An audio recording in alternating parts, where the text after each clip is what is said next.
Rimuru and Chloe in TBATE by Kingfinder46. CH7A Dragon's Refuge. Rimuru Liwin. The wind howled around us as we plummeted toward the forest floor, but I refused to let go of Arthur. My body curved instinctively, the air responding to my will as I shaped it beneath us. Wind magic wasn't easy to control at this velocity, especially when you're 6 years old and exhausted, but I wasn't going to let my brother get hurt. With a scream of effort, I flared the magic downward like a reversed funnel, breaking our fall just enough to keep our bones from shattering. We hit the ground with a heavy thud, rolling through a cluster of brambles and dirt. Pain erupted through my limbs. My vision spun. I groaned, trying to move, but my legs screamed in protest. Arthur coughed beside me, spitting out dirt. "You okay?" I asked, my voice hoarse. "I should be asking you that," he muttered, sitting up and rubbing his shoulder. "You took the brunt of it." I winced and sat up slowly.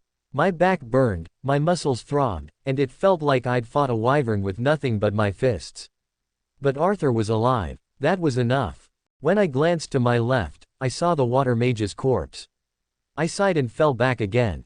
"Let me rest a while. I just want to sleep." After saying that, I fell asleep immediately. All the fatigue and pain in my body faded, and I slept like a log for around 6 hours. When I suddenly woke up, I saw Arthur next to me, sleeping peacefully. I slowly sat up. My body still hurt, but I managed. There were some berries next to me, neatly piled. I glanced at Arthur, still asleep. "Even though you're hurt, you managed to bring food. You worked hard," I murmured, patting his head. Suddenly, Arthur woke up. When he saw me, he shouted in relief. "Thank goodness you woke up." "What the hell, Rimuru? You just collapsed. I thought you died for a second. When I checked your pulse, it was stable, and then I heard you snoring." "I seriously thought I lost you," he continued, his face full of worry. "I don't know what I would have done if I lost you too." His face crumpled as tears welled in his eyes. "I told you, it's 1,000 years too early for you to worry about me." While speaking, I pulled him into a hug. As I hugged him tightly, I thought to myself, what did he mean by, "lost you too"? Did he lose someone dear in his past life? He's letting his guard down. Good, my efforts to get through to him are working. While I was comforting Arthur, our surroundings suddenly shifted. A strange warmth pulsed through the air like a heartbeat. Then we heard it. "Oh, it seems both of you are awake." The voice echoed in our minds, not through our ears, but deep within our souls. It was neither male nor female, neither young nor old. It felt ancient, mischievous, and powerful. Arthur tensed. What the hell was that? "I don't know." I looked around but saw no one. I glanced at the mage's corpse beside us.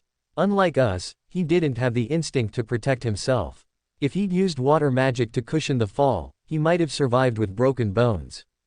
But the shock of being pulled off the cliff and losing his grip made his mind freeze, and that led to his death. Since it wasn't a bandit, I spoke out. "May I know who you are?" The voice returned in our minds.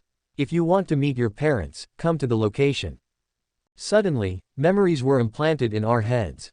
I felt a slight headache as they settled in, but Arthur clutched his head and rolled on the ground in pain. In those visions, I saw a stream, fruit-bearing trees, and finally a pile of rocks. In between, there was a small hole. I assumed it was a cave entrance. I looked at Arthur. "What do you say? Someone invited us. Shall we go?" I waited in silence. "Yeah, that's totally not sketchy," he muttered. "Let's follow the disembodied voice. What could go wrong?" I smirked despite the pain. "Not like we have better options." We struggled to our feet, our clothes torn, faces dirty. The forest was eerily quiet, like even the wind was holding its breath. We limped onward, drawn by the strange pull in our minds. Soon, we found a small river. Its surface shimmered in the moonlight, the water clear and sparkling despite the unease in the air. Arthur slumped beside it and dipped his hand in. "We stink." "Yeah," I said, collapsing beside him. "Let's fix that." We took turns bathing, carefully avoiding our injuries and splashing each other just enough to distract from the pain. The cool water eased the throbbing in my limbs. I glanced at Arthur, who had closed his eyes, lost in thought. "You two look like drowned kittens." The voice teased us again. Arthur nearly slipped into the river. "Okay, what is this thing?" I don't know, I admitted, but it's definitely watching us. Arthur suddenly covered himself. Rimuru, what are you doing? If it can see us, we're buck naked right now. Don't you have any shame? I just shrugged, continuing to clean myself, when we heard the voice again. Don't worry, child. There isn't much to see anyway. Arthur looked like he'd been hit by an arrow. He slumped, defeated. I, on the other hand, just shrugged it off. In my slime days, I was always naked. I used to be embarrassed like Arthur, but after thousands of years, I couldn't care less. What the hell? Can you not give us some privacy, at least while we're bathing, mister? Arthur shouted. Okay, fine. But please, it's a bit rude to refer to a lady as Mr. Then the voice went silent. We cleaned up, dried our clothes, and continued toward where we'd seen the berries. I asked with mild curiosity, why are you interested in us? What made you lend a hand? I believe you already know the answer, Rimuru Liwin. Because we're prodigies with world-breaking potential. I joked. Very observant, little ones. Such power in such small vessels. A rare treat indeed. Oh, I muttered, realizing my joke had been the truth. I'm going to punch this voice, Arthur muttered. I don't think it has a face, I replied. Still, it guided us again, this time to a patch of deep blue wild berries. They looked strange, but my instincts told me they were safe. Just to be sure, I asked Seal. Seal, are these? Yes, master. They're safe to eat. HMPH. Cutting me off now, Seal. I plucked a berry and ate it.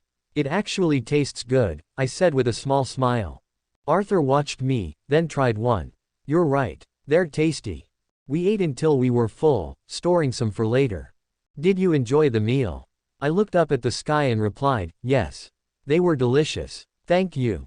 Arthur did the same. After a few minutes of rest, we moved again. Eventually, we reached the rock formation with the small hole. Arthur looked at the gap. Finally, we made it. Yup, I replied. No turning back now. We entered the hole, the rocks scraping our arms. Once through, the world shifted. Watch your step. Too late. The ground vanished. We fell again, this time only 2 stories, but still landed hard. I hit flat on my back. Damn it, again. Arthur groaned beside me. Seriously, we fall too much. We stood up, dusting ourselves off. When we looked around, the walls glowed with crystals.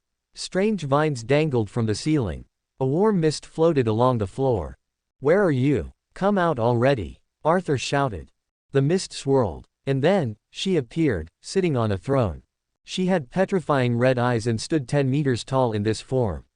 2 massive horns curved from her head, and sleek black armor covered her body. Arthur stepped back. What are you? I stood my ground, surprised but calm. We finally meet, children. As she stood, her horns scraped the ceiling, sending sparks flying. She approached and gently patted Arthur's head. Don't keep your mouth open so long. Bugs might fly in. Her voice was gentle, and this time, spoken aloud. Seeing Arthur still tense, she paused her hand and spoke even more softly. It will take me some time to open a dimensional rift strong enough to send you both home. In the meantime, there are special plants here. Please eat them, they'll nourish you. Arthur, calming down, nodded slightly. Thank you. I approached the glowing fruits and picked one. It tasted good. As I took a second bite, Arthur reached for a fruit too, but the giant pointed to a different one. That one tastes better. Oh okay, Arthur replied, picking the one she indicated. As we sat and ate, I asked, you said you're a lady, but your appearance is kind of. Anyway, how should we address you? She smiled. You may call me Sylvia. Arthur spoke up. Sylvia, may I ask a few questions? Of course, but I may not be able to answer everything. Arthur nodded and asked, where is this place? Why are you alone? Where did you come from? What caused your injury? Why did you save us? This place lies between the Beast Glades and Elshire Forest. No one knows it exists. I've warded it to stay hidden. You two are the first to enter. I chimed in, you can call me Ree, and him Art. Our family does. Very well. I'll use those names. As for your second question, I'm here because I have nowhere else to go. I have many enemies who want what I possess. I sustained this injury in my last battle before escaping. And why did I save you?